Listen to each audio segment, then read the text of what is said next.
ఈ మధ్య supreme court judgement ఇచ్చింది. ఆ జడ్జిమెంట్ ఏంటంటే, ప్రజాప్రతినిధులు ఎమ్మెల్యేలు కానీ ఎంపీలు కానీ డబ్బులు తీసుకుని ప్రశ్నలు వేయడం, కొన్ని సంస్థల యొక్క ప్రయోజనాలు కాపాడడం కోసం, లేదా క్రాస్ ఓటింగ్ వేయడం, ఇలాంటి పనులు చేస్తే వాళ్ళకి ప్రజాప్రతినిధులకున్న ఇమ్యూనిటీ ఉండదు, వాళ్ళని కూడా ప్రాసిక్యూట్ చేయొచ్చు అని ఇచ్చింది. ఇంతవరకు బాగానే ఉంది. దీని మీద భారత ప్రధాని మోడీ గారు అద్భుతమైన తీర్పు ఇచ్చారు. రాజకీయాలు సంపూర్ణ ప్రక్షాళన చేయడానికి ఉపయోగపడుతుందని గొప్ప స్టేట్మెంట్ ఇచ్చారు. ఇది కూడా గొప్ప వాక్యమే, దీన్ని కూడా మనం కాదనకూడదు. కానీ వారు నాయకత్వం వహిస్తున్న ప్రభుత్వం ఈ రకమైన అద్భుతమైన ప్రజాస్వామిక విలువలకి ప్రాతినిధ్యం వహిస్తుందా లేదా అనేది ఒకసారి చూడాలి. 2017లో గోవాలో, మణిపూర్లో అసెంబ్లీ ఎన్నికల్లో కాంగ్రెస్కి ఎక్కువ సీట్లు వచ్చాయి, తక్కువ సీట్లు బీజేపీకి వచ్చాయి. కానీ 2 చోట్ల బీజేపీ వాళ్ళు మ్యానిపులేట్ చేసి అధికారంలోకి వచ్చారు.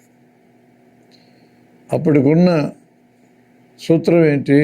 గవర్నర్ గారు ఇద్దరికీ అబ్సల్యూట్ మెజారిటీ రానప్పుడు ఏ పార్టీకి ఎక్కువ సీట్లు వస్తే వాళ్ళని గవర్నమెంట్ ఫామ్ చేయమని పిలవాలి. ఆ లెక్కన కాంగ్రెస్ పార్టీని 2 చోట్ల పిలవాలి. అట్లా జరగల.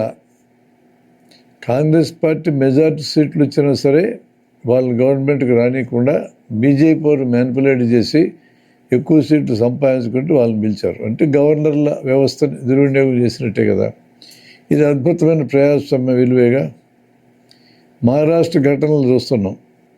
శివసేనని 2 ముక్కలు చేయడం, శరద్ పవార్ గారి పార్టీ 2 ముక్కలు చేయడం, బ్రేక్అవే గ్రూప్స్తో గవర్నమెంట్ ఫామ్ చేయడం, ఇటువంటి అవినీతికరమైన పనైనా చేసి రాష్ట్రాలను పట్టుకోవాలి.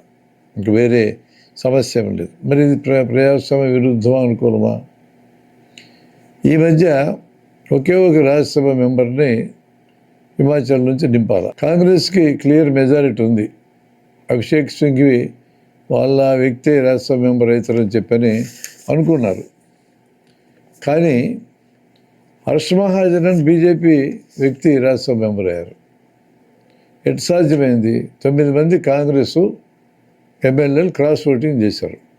అంటే ఈ 9 మంది బీజేపీ మీద ప్రేమతో ఆత్మ సాక్షి ప్రబోధం ప్రకారం వేశారని అనుకోవాలన్నా మనము, లేక ఇందులో ఈరోజు ప్రధాని గారు నిరసిస్తున్న ఈ పద్ధతి అంటే అప్రజాస్వామిక పద్ధతి అనేదాన్ని అవలంబించి ఓటు చేశారని అలా.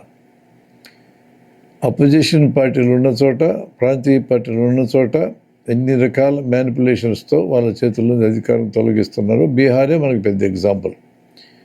నితీష్ కుమార్ వాళ్ళతో లేకుండా ఒకసారి, వాళ్ళతో ఉండి ఒకసారి, మళ్ళీ వాళ్ళతో లేకుండా, మళ్ళీ వాళ్ళతో కలిసి ఎటువంటి అనైతికమైన పొత్తులకు కూడా ఏమాత్రం వెనకాడకుండా సిద్ధపడటం అనేది ఏ రకమైన ప్రజాస్వామ్య విలువ కింద వస్తుంది.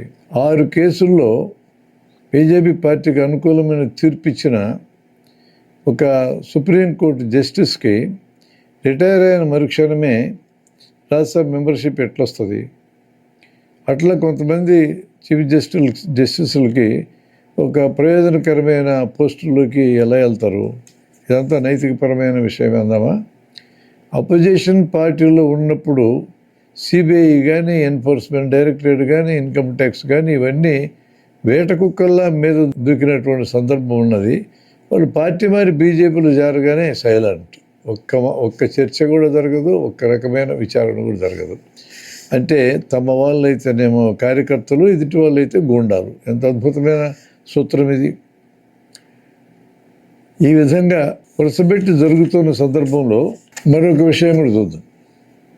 గవర్నర్ల వ్యవస్థని అపోజిషన్ పార్టీల అధికారులు ఉన్న దగ్గర ఎంత విచ్చలవిడిగా ఉపయోగిస్తున్నారో మనం చూస్తున్నాం. అది కేరళ కానీ, తమిళనాడు కానీ. ఇది ఏ రకమైన రాజ్యాంగబద్ధము లేదా ప్రజాస్వామ్యతము? అపోజిషన్ పార్టీ మెంబర్లని మూకుమ్మడిగా బయటికి పంపించేసి పార్లమెంట్లోంచి చట్టాలు ఎటువంటి చర్చ లేకుండా చేసుకోవటం ఏ రకమైన ప్రజాస్వామ్య విలువలకు సంబంధించింది? చీఫ్ ఎలక్షన్ కమిషనర్ని ఎంపిక చేయడానికి అపోజిషన్ పార్టీ లీడరు, ప్రధానమంత్రి ప్లస్ సుప్రీంకోర్టు చీఫ్ జస్టిస్ ముగ్గురు కలిసి ఎంపిక చేయాలి. చట్టం చేసి సుప్రీంకోర్టు చీఫ్ జస్టిస్ పక్కకు తొలగించి ప్రధానమంత్రి ఎంపిక చేసిన క్యాబినెట్ మెంబర్ని పెడితే ఇప్పుడు అర్థం ఏంటి? ప్రభుత్వానికి 2 ఓట్లు ఉంటాయి, అపోజిషన్ పార్టీకి 1 ఓటు ఉంటుంది. అంటే ఎట్టి పరిస్థితుల్లోనూ వాళ్ళ పార్టీకి అనుకూలమైన వ్యక్తి తప్ప మరొకరు చీఫ్ ఎలక్షన్ కమిషనర్ అయ్యే సమస్య లేకుండా ఏర్పడు. ప్రజాస్వామ్యం అంటే ఏమాత్రం విలువ లేని, గౌరవం లేని, ఒకే పార్టీ, ఒకే దేశం, ఒకే మతం, ఒకే భాష ఇలాంటి సూత్రాల ఆధారంగా ఉన్నప్పుడు రాజ్యాంగాన్ని పబ్లిక్గా ఉల్లంఘించటమే కదా ఇది. ఈ రాజ్యాంగ స్ఫూర్తి ఎక్కడుంది? రాజ్యాంగంలో ఉన్నటువంటి ప్రియాంబుల్కి స్ఫూర్తి ఎక్కడుంది?